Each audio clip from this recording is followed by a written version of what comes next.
ಎಲ್ಲರಿಗೂ ನಮಸ್ಕಾರಗಳು. ಕಲಿಕಾ ವೃಕ್ಷ ಚಾನೆಲ್ಗೆ ಸ್ವಾಗತ. ಈ ವಿಡಿಯೋ ನೋಡ್ತಿರುವ ತಮ್ಮೆಲ್ಲರಿಗೂ ಧನ್ಯವಾದಗಳು.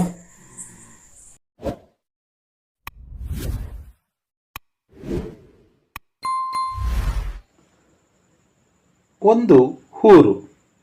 ಆ ಊರಿನ ಹೆಸರು ಮಲ್ಲಿಗೆ ಹಳ್ಳಿ. ಆ ಹಳ್ಳಿಯಲ್ಲಿ ಒಂದು ತೋಟವಿತ್ತು. ಆ ತೋಟದಲ್ಲಿ ಒಂದು ಕೋಳಿ ತನ್ನ ಮರಿಗಳ ಜೊತೆಯಲ್ಲಿ ವಾಸವಾಗಿತ್ತು. ಅದೇ ತೋಟದಲ್ಲಿ ಗುಬ್ಬಚ್ಚಿ ಮತ್ತು ಪಾರಿವಾಳಗಳು ವಾಸವಾಗಿದ್ದವು.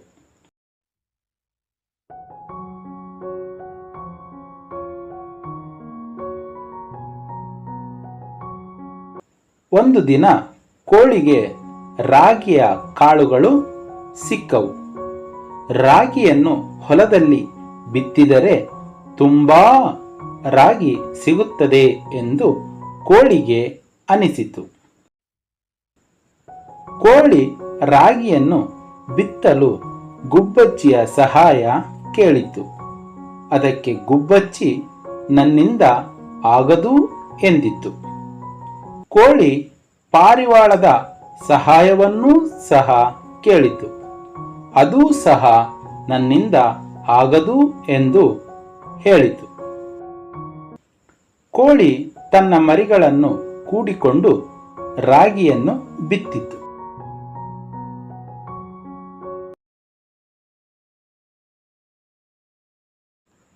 ಕೆಲವು ದಿನಗಳು ಕಳೆದವು. ರಾಗಿಯ ಪೈರುಗಳು ಬೆಳೆದು ದೊಡ್ಡದಾದವು. ರಾಗಿಯ ಪೈರಿನಲ್ಲಿ ತೆನೆಗಳು ಬಿಟ್ಟವು. ಆ ತೆನೆಗಳನ್ನು ಕೊಯ್ಯುವ ದಿನವೂ ಸಹ ಬಂದಿತು. ಕೋಳಿ ರಾಗಿಯ ತೆನೆಗಳನ್ನು ಕೊಯ್ಯಲು ಮತ್ತೆ ಗುಬ್ಬಚ್ಚಿಯ ಸಹಾಯವನ್ನು ಕೇಳಿತು.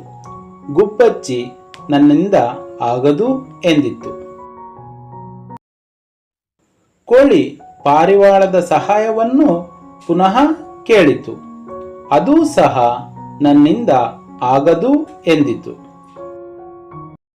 ಕೋಳಿ ತನ್ನ ಮರಿಗಳನ್ನು ಕೂಡಿಕೊಂಡು ರಾಗಿಯ ತೆನೆಗಳನ್ನು ಕೊಯ್ಯಿತು. ಕಾಳನ್ನು ಸಂಗ್ರಹಿಸಿ ಇಟ್ಟಿತು. ಒಂದು ದಿನ ಗುಬ್ಬಚ್ಚಿ ಮತ್ತು ಪಾರಿವಾಳಗಳಿಗೆ ತುಂಬಾ ಹಸಿವಾಯಿತು. ಅವು ಕೋಳಿಯ ಬಳಿ ಬಂದು, ಅಕ್ಕ, ತಿನ್ನಲು ರಾಗಿ ಕೊಡು ಎಂದು ಕೇಳಿದವು. ಕೋಳಿ, ನೀವು ಬಿತ್ತಲೂ ಬರಲಿಲ್ಲ, ಕೊಯ್ಯಲೂ ಬರಲಿಲ್ಲ, ನಿಮಗೆ ಏಕೆ ನಾನು ರಾಗಿ ಕೊಡಲಿ ಎಂದು ಕೇಳಿತು. ಗುಬ್ಬಚ್ಚಿ ಮತ್ತು ಪಾರಿವಾಳಗಳಿಗೆ ತಮ್ಮ ತಪ್ಪಿನ ಅರಿವು ತಿಳಿಯಿತು. ಅವು ನಾಚಿ ತಲೆ ತಗ್ಗಿಸಿ ನಿಂತವು. ಕೋಳಿಗೆ ಅಯ್ಯೋ ಪಾಪ ಅನಿಸಿತು. ರಾಗಿಯನ್ನು ಕೊಟ್ಟಿತು. ಆತ್ಮೀಯರೇ, ಈ ಕಲಿಕಾ ವೃಕ್ಷ ಚಾನೆಲ್ ಅನ್ನು ಸಬ್ಸ್ಕ್ರೈಬ್ ಮಾಡಿಕೊಂಡು ನನ್ನ ಸ್ನೇಹಿತರ ಕಲಿಕಾಭಿವೃದ್ಧಿಗೆ ಪ್ರೋತ್ಸಾಹಿಸಿರಿ.